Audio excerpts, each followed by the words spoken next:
Class for economics. There is a saying, there is a quotation given on your in your NCERT, and that is related to chapter human capital formation in India. So you cannot skip anything from NCERT, but you have to follow everything from NCERT. So there is a saying, quotation: the wisdom of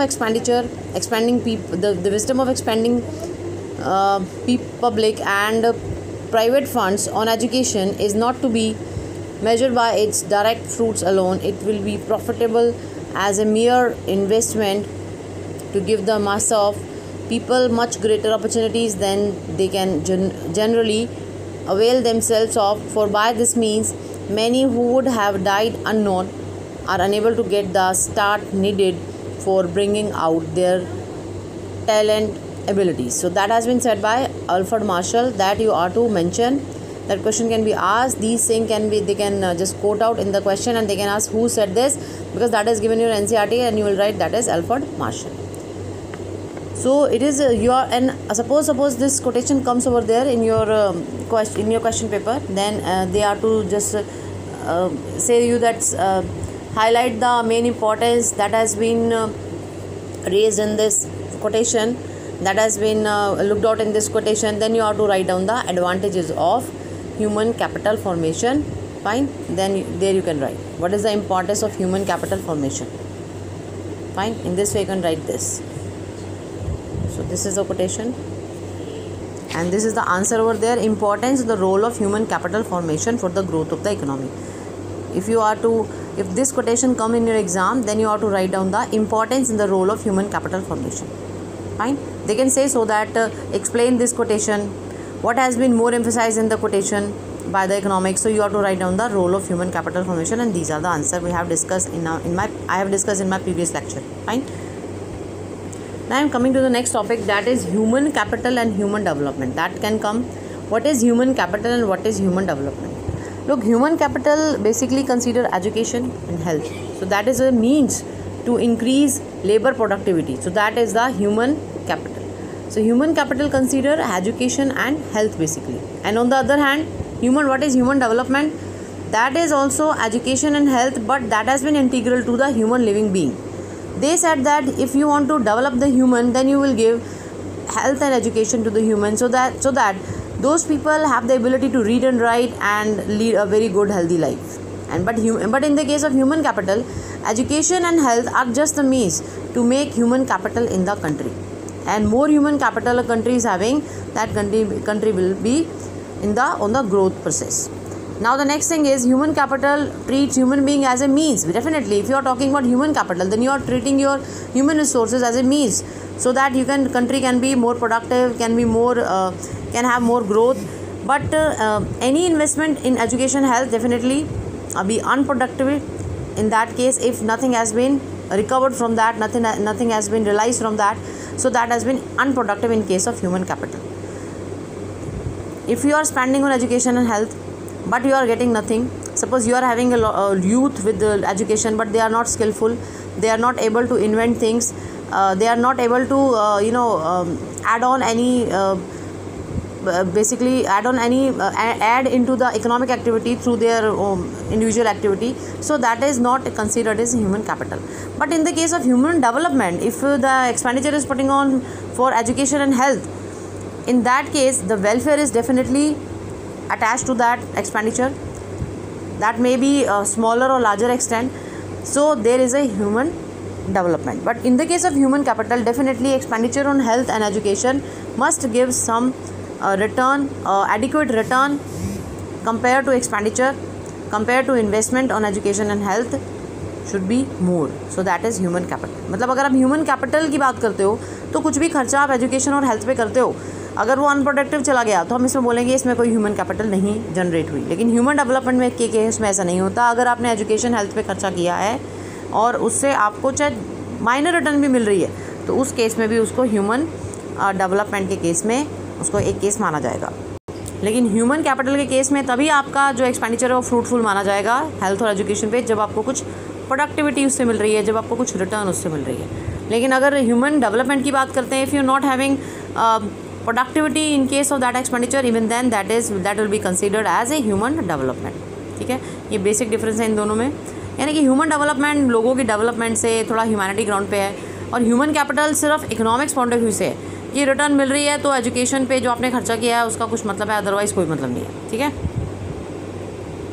human development के case में if you are to spend on education and health, definitely the person will live a very healthy and good life because he is educated enough, but he is not contributing, he is doing nothing in the country, he want to be just idle at home, then even then there is a human development. But in the case of human capital, he has to contribute some economic activity for the economic development of the country. So as per human development, every individual has a right to be literate and lead a healthy life. That is human development. But in the case of human capital, they want some productive contribution, they want some economic contribution from the point of view of from the side of the person who is having a proper expenditure on health and education by the side of government. There should be proper contribution from his side in the case of human capital. So the next point is human capital formation in India, and that is having a great prospect. So what is human capital formation?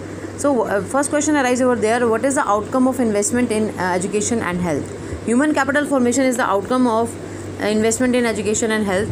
And what are the sources here? On the job training, migration and information, all these are the sources of human capital formation over there, and all these elements create human capital formation.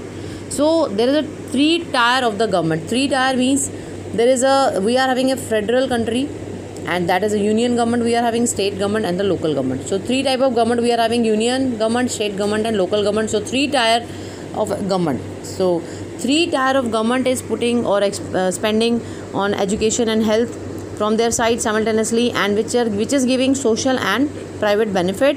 And social, and there is a private and public expenditure also. These are the institution also which are spending on education and health.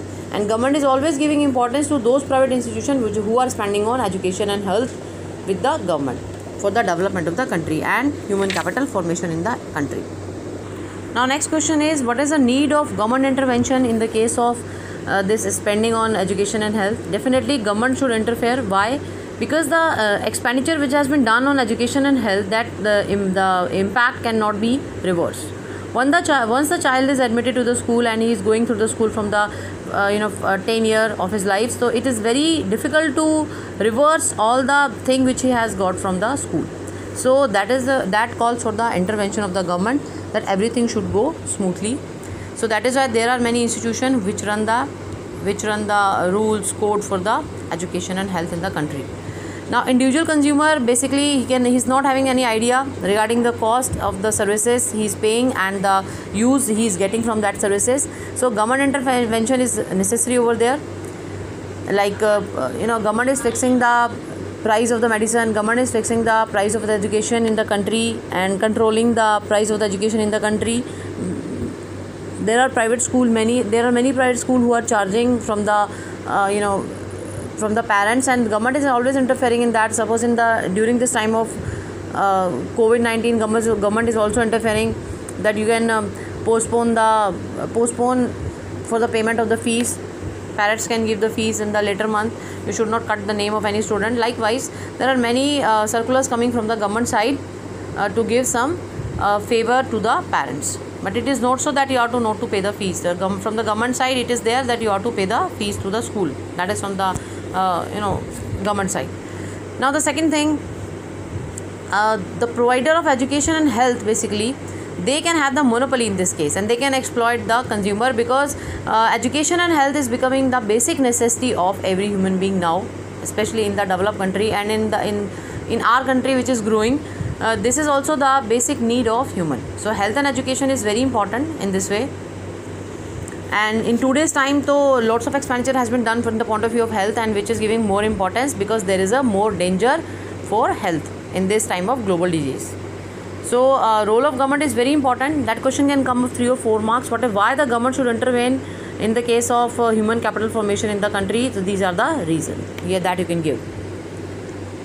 Now the next question is, what are the regulatory authority in the case of education and health? So in the case of education, Ministry of Education at the union and state level, and the Department of Education, various organizations like that is NCERT, National Council of Education, Educational Research and Training, University Grant Commission, that is UGC, and All India Council of Technical Education, AICTE, regulate the education sector. You are to learn all these names.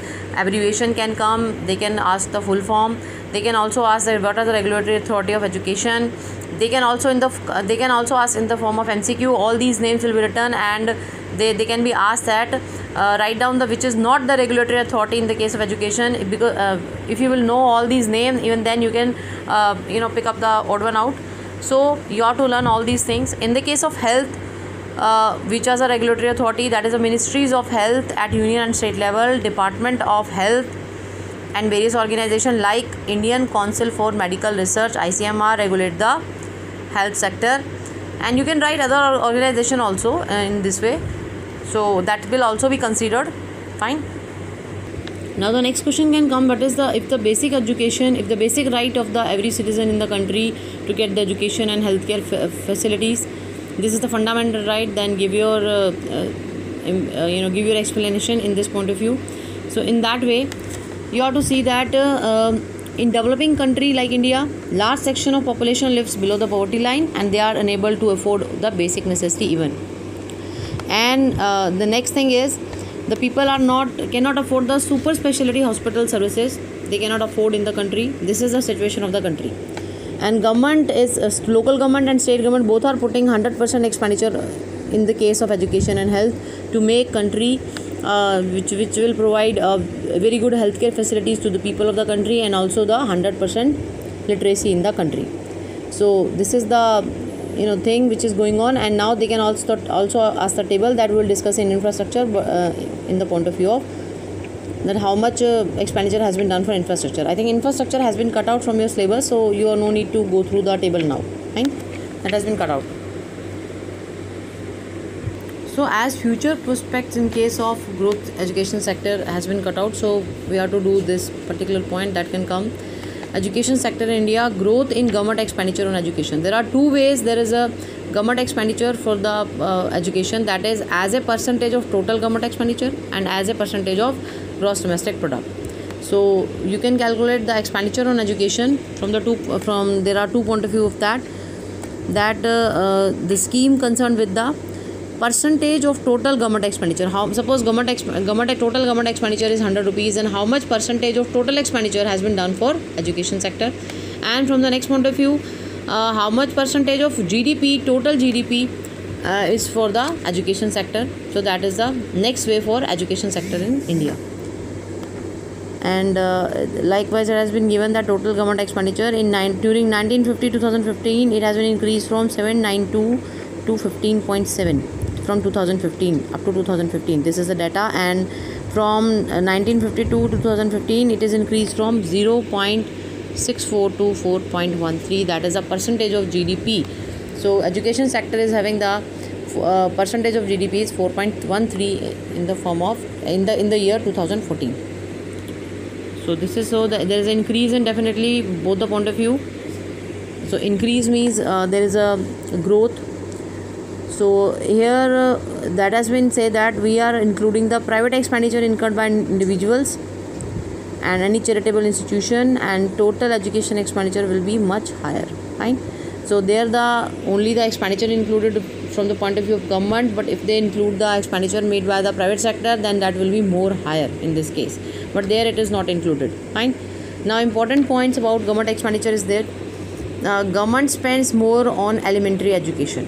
Elementary education basically related to primary and middle class education and take a major share of total education expenditure.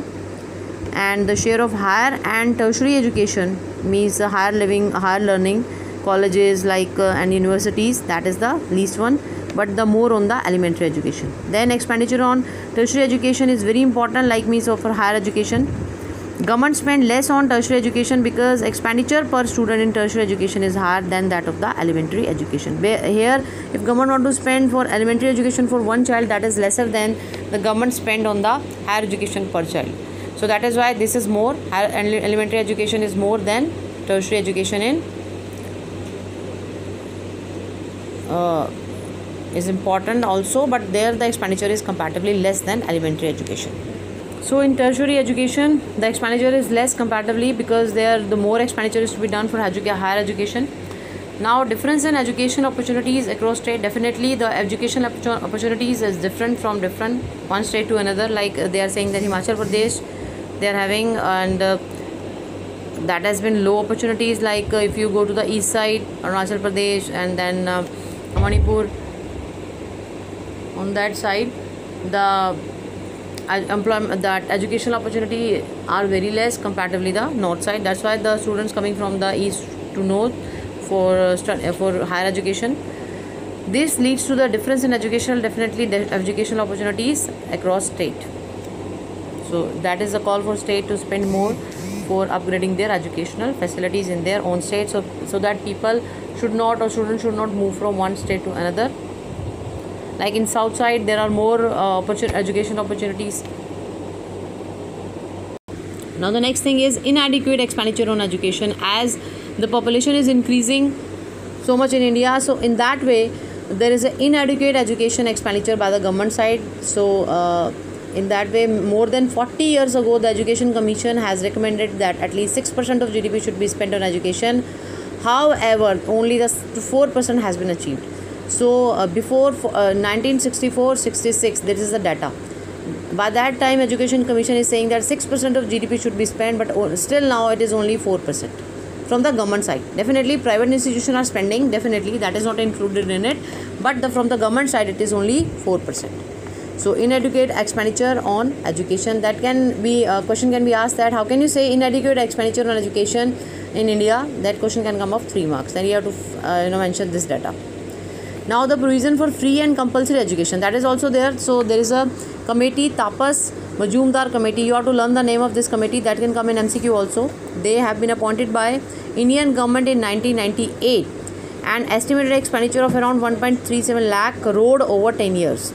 So that is the duration 1999 to 2007 to bring all Indian children of all age group 6 to 14 under the purview of school education. So in 2009, Government of India enacted the right of education that has been introduced to make a free education to all as a fundamental right to all the children in the age group of 6 to 14. This is the major decision taken by the government. Government of India has also started laying 2% education cess on all the union taxes, and the revenue from education cess has been earmarked for spending on the elementary education of the people, of the children of the country.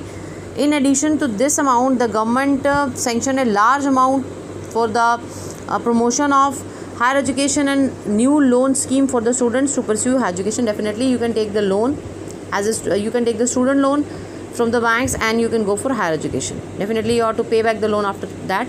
So these are the provision of free and compulsory education. These are the initiative taken by the government. Fine. This is a table given over there. That table can come in your exam, and you have to analyze the table. 4 marks question used to come over there. So this is a table like educational attainments in India. So these are the adult literacy rate, then percentage of people age 15 and above, and primary completion rate, percentage of relevant age group, and youth literacy rate, that is the percentage of people aged 15 to 24. So male and female data is given. So in all the ways, male data is more than female data. That this trend you have to learn, because that you can mention that male data, education among male is more than the education among female. So these are the data which you can analyze, and after doing the analysis, while doing the analysis, what you have to do, that adult literacy rate in 1990 is 16.1, then 2000 it has been increased, and 2015 it has been increased with the so much hike. And in the same way, but female literacy, adult literacy rate is comparatively less than the male. And in the same way, you have to discuss primary completion rate, that is a percentage of relevant age group who are in the primary education. So that is also has been increasing with a great hike, but the primary completion rate also more among male than female. In the same way, youth literacy rate, that is 15 to 24 age group. Here also male literacy rate is more than male, adult literacy rate is more than female adult literacy rate. Fine. This is so these are the analysis also given over there in your book also. They are giving the analysis. in the same way like they have made heading of this and this, and they are giving the data of comparison. It's very easy question, which you used to get the full marks to the student. So if this question come, then you will get full marks. I don't think that this question will come again, because earlier the question scored full marks. I can say for 100% student they got full marks in such type of question. This question is of 4 marks in board exam.